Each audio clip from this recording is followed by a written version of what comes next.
E o que a gente sabe da África do Sul, do apartheid, é uma questão só da África do Sul? Existiu em outros países?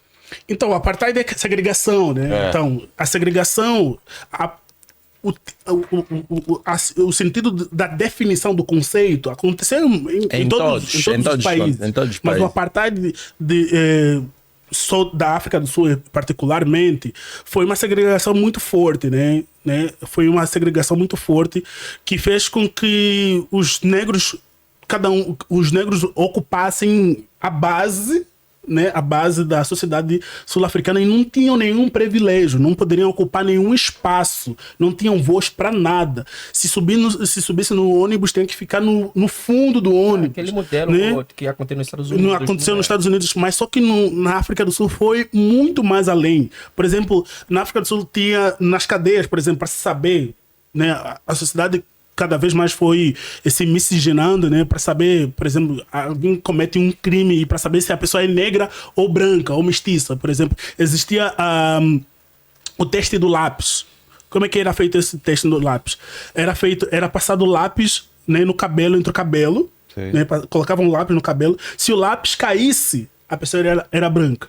Se o lápis não caísse, a pessoa era negra. Nossa, ou seja, tinha um tratamento totalmente diferente até dentro das prisões, até dentro das cadeias. Por exemplo, os brancos tinham direito a leite, por exemplo, a mingau, outras coisas mais. E os negros não tinham. Tinham direito só milho, entendeu? Sim. Alguns alimentos totalmente restritos. Então, a segregação foi muito além. E com o crescimento também dentro do apartheid, com o crescimento da economia sul-africana, principalmente com o diamante, né? Porque a África do Sul foi principalmente a cidade de Joanesburgo, foi o grande polo. Por muito tempo foi como referência do diamante do continente africano, onde surge a família do Elon Musk e tudo mais. A gente já sabe daquele ouro, do diamante que surgiu lá na Inglaterra, da África do Sul, que está na coroa da rainha da Inglaterra. Então, a África do Sul sempre foi um grande polo, mas os negros sempre foram muito massacrados. Mas também, sobre personalidades do apartheid, a gente sempre coloca Nelson Mandela, né? Teve mas tem outras personalidades muito que vem importantes. Além, teve o Biko, teve Salomão Malungo, que são personalidades que são muito fortes, muito impactantes. Por isso que a gente não pode limitar só o apartheid a Nelson Mandela. Vai muito além. Só que a mídia fez Nelson Mandela ficar lá em cima, né? Porque dentro do continente mesmo, a Índia ajuda muito mais pessoas. Sim. Primeiro, antes do Nelson Mandela. Aí quando a gente vem aqui no Brasil, as pessoas falam mais Nelson Mandela, assim, então a gente fica... Como assim? Tipo, tem Thomas Sankara, Patrice Lumumba, tem várias outras pessoas que vêm bem na frente dele. Mas pode ser bem mais colocado na... É por causa da questão heróica de não expulsar os brancos e trabalhar junto, essa questão. E também o filme Invictus também trouxe também esse ponto de vista aí do que Mandela como um herói nacional. E realmente ele foi um herói nacional. Mas só que não a única figura importante do continente. Porque assim como o Pravi falou, eu coloco outras figuras antes de Nelson Mandela. Mesmo até na própria África do Sul. Por exemplo, eu coloco o Shaka Zulu, por exemplo. Que foi uma figura que o que Pravi falou anteriormente sobre o ponto de vista como foi colocado no Ocidente foi totalmente diferente do que é Shaka Zulu, né?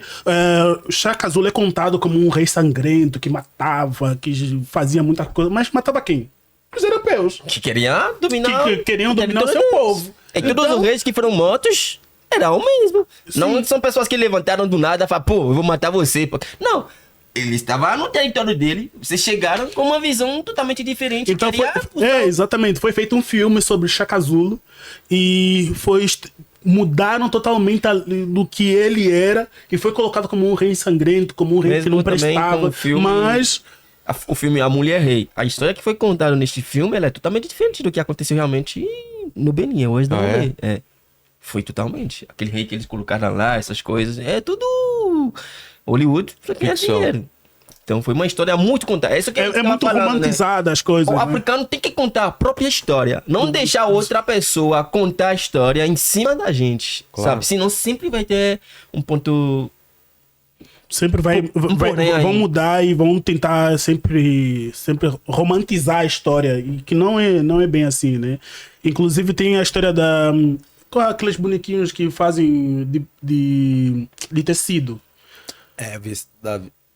Qual a história? A boneca lá do... De Angola? Não. Aqui que é contada aqui no Brasil. Putz, não sei. Ah, esqueci. Como assim? Tem uma história que é contada sobre uma boneca a Bayomi. Lembrei. Boneca Bayomi. Tá. É tipo uma Barbie, né? É isso? Não, é uma boneca feita de tecido. Tá.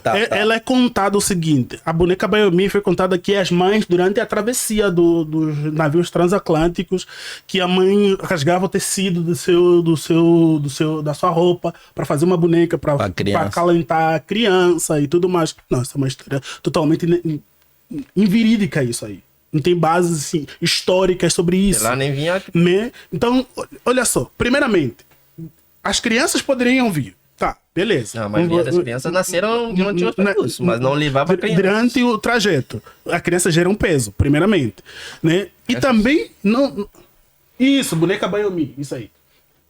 Então, disse que a mãe contava a história, né, rasgava o tecido da sua roupa para fazer uma boneca dessa para criança brincar durante o trajeto. Tá. Não tem isso. Primeiramente, não tinha espaço no navio negreiro. Não tinha espaço. Muito menos tinha aquele espaço para criança, para mãe contar história para bebê não chorar. Não tem isso. Então, é uma história totalmente fictícia, inventada, que foi contada aqui e todo mundo acreditou. E às vezes é ensinada isso em sala de aula. Não tem referência histórica, bibliográfica sobre boneca Bayomi dentro dos navios negreiros. Né? Porque quem era transportada eram as pessoas fortes que tinham condição de viajar. Tinham condição de trabalho. E, tipo, se você vai naquela cidade que eu te falei, que se chama Uida, tem um local onde, tipo, todos essas rotas aconteciam. Onde você via, tipo, a casa lá onde escolheram os homens mais fortes, as mulheres que estavam em condição legal. Tipo, ficavam dias, 40, 60 dias antes do colonizador chegar e escolher. Então, nesses navios não tinha nenhuma criança que viajava. Você fica grávida, você não viajava, quase te matavam lá na hora. Ou jogavam no mar. Então, tem muitas histórias que foram criadas só pra arrecadar. Histórias romantizadas, né? Querer romantizar, trazer um contexto humanizado. Não tinha contexto humanizado lá. Eles não queriam humanizar o transporte. Né? Se a navegação pesasse o que falavam, jogavam no mar. Né? Com forma de não pesar o navio, né? Para não... Como é que faz? Afundar, né? Afundar. Tem um outro nome que falam, mas é afundar. Então, tinha todo esse Que vamos falar cuidado, né? Mas quem ficava doente era jogado, se o navio ficasse pesado, eles jogavam também, conforme eles tratavam como carga, né? Então, para diminuir a carga, eles jogavam no mar os diretamente. Homens, isso, aquele vilão lá no Black Panther, Pantera Negra, né? Do Pantera Negra. É melhor você me jogar no mar igual você fazia com meus ancestrais. Os meus ancestrais. Tem muito isso. A gente precisa fomentar isso, o ensino sobre o continente africano. Acho que o que aconteceu, pra gente não conseguir traçar toda a história certinho, é que a literatura africana é muito oral. O africano não escrevia livros. Ele quer contar onde existiam os griots, que são os mais velhos, que contavam a história. À noite, você ficar, tipo, ao redor do fogo, no meio, com um tambor, chamando o espírito, contava a história e tal. Eu vivi isso. Sim. Eu vivi, também, entendeu? Lembra da música Os meninos à volta da fogueira.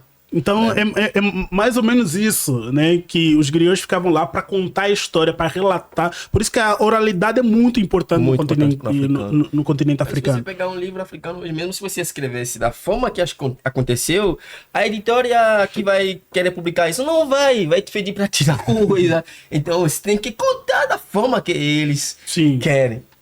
A história sempre é contada do ponto de vista europeu. Até mesmo, por exemplo, hoje em dia, por exemplo, quando a gente quer ir para o continente africano, há uma imensa dificuldade para as pessoas irem para a África. Né? As agências de viagem não fomentam. A gente estava falando sobre isso antes de começar o programa. não fomentam as pessoas irem pra África. Você vai, verdade. Vilela, você vai pra África, vai fazer o quê? Provavelmente em um safari. Safari. Era a primeira coisa que ia falar. Qual a Aqui, destinação? todo- África do Sul. Então é isso. No continente existe só safari africano no tem continente. tem várias atividades para serem realizadas no continente africano.